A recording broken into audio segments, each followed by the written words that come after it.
नमस्कार, मैं दिवेश बहुगुणा। उत्तरकाशी जनपद की 80 गंगा घाटी के ढासड़ा गांव के ग्रामीण मानसून की दस्तक के साथ ही हर साल की तरह सुरक्षित पनाह के लिए गांव से 2 किलोमीटर दूर मवेशियों के लिए बनाए गए कच्चे छप्परों में शरण लेने की तैयारियों में जुट गए हैं।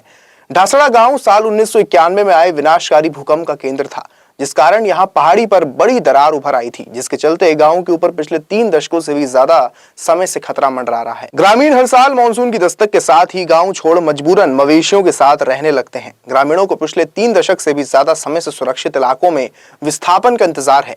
वहीं उत्तरकाशी जनपद के प्रमुख पर्यटन गाँव बारसू में भूधसाव के चलते ज्यादातर घरों पर बड़ी बड़ी दरारें उभर आई है। गांव में लगातार धंसाव जारी है, लेकिन गांव के विस्थापन की प्रक्रिया फिलहाल फाइलों में ही उलझी पड़ी है। मानसून की दस्तक के साथ ही ग्रामीणों की रात की नींद भी काफुर हो जाती है। जब उत्तराखंड में मानसून की दस्तक के साथ ही बीते दिनों से बढ़ रही प्रचंड गर्मी से राहत मिल रही है, तो वहीं प्रदेश की एक बड़ी आबादी के लिए फिर से रत जगह करने की चुनौती भी खड़ी हो रही है। उत्तराखंड बीते 1.5 दशक के दौरान मानसून के दौरान भारी भूस्खलन, भूधसाव, बाढ़, बादल फटने जैसी आपदाओं का गवाह बना है। 2012 में मानसून के दौरान 80 गंगा नदी में आई विनाशकारी बाढ़ हो या 2013 में केदारनाथ व गंगोत्री में भारी बारिश से बादल फटने के बाद आया प्रलय हो, राज्य बनने के बाद हजारों लोगों को मानसून के दौरान आई आपदाओं में जान गंवानी पड़ी है। राज्य में मानसून के दौरान भूस्खलन से ही साल 2015 से 2018 तक ही 300 से ज्यादा लोगों की मौत हुई, जबकि बादल फटने के कारण आई बाढ़ में मरने वालों की तादाद 10,000 से भी ज्यादा है। प्रदेश भर में ही करीब 411 गांव बीते सालों में मानसूनी बारिश के चलते आपदा प्रभावित हो चुके हैं, जहां लोग जान जोखिम में डालकर निवासरत हैं। हालांकि इन गांवों के विस्थापन को लेकर कई चरणों में सर्वे भी हो चुके हैं और प्रभावित ग्रामीण भी लंबे समय से विस्थापन की मांग करते रहे हैं, लेकिन संसाधनों और भूमि उपलब्धता की कमी के चलते सरकार भी आपदा प्रभावित गांवों को विस्थापित करने के अभियान में तेजी नहीं ला सकी है। अकेले गढ़वाल मंडल में ही करीब 106 से अधिक गांवों के 2,500 परिवार खतरे की जद में जिंदगी गुजारने को मजबूर हैं। मानसूनी बारिश के कारण गांव धंसाव की कगार पर है।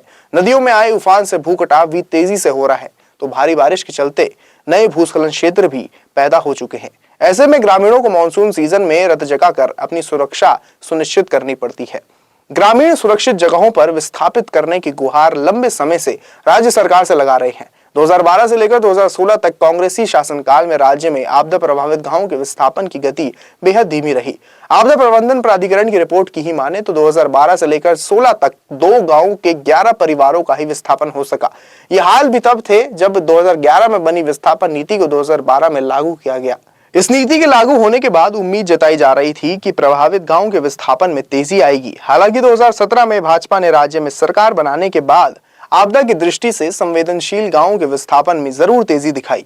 साल 2017 में राज्य सरकार ने प्रदेश में आपदा के लिहाज से बेहद संवेदनशील 395 गांवों के विस्थापन की योजना बनाई थी, जिसमें पहले चरण में अति संवेदनशील 73 गांवों के 3,491 परिवारों को विस्थापित किया जाना था, जिसके लिए अनुमानित लागत 10,000 करोड़ रुपए से अधिक बताई गई थी। हालांकि शुरुआती दौर में सरकार ने तेजी दिखाते हुए 2017 से लेकर 2021 तक 80 आपदा प्रभावित और अति संवेदनशील गांवों के 1423 परिवारों को विस्थापित किया। हालांकि कोरोना संकट के बाद आपदा के लिहाज से संवेदनशील और प्रभावित गांवों के विस्थापन का अभियान थम गया। तो अब देखना होगा कि राज्य सरकार इन आपदा से प्रभावित लोगों के लिए क्या करती है। फिलहाल के लिए आप इस वीडियो को शेयर कर दें और हमारे चैनल को सब्सक्राइब कर दें। नमस्कार।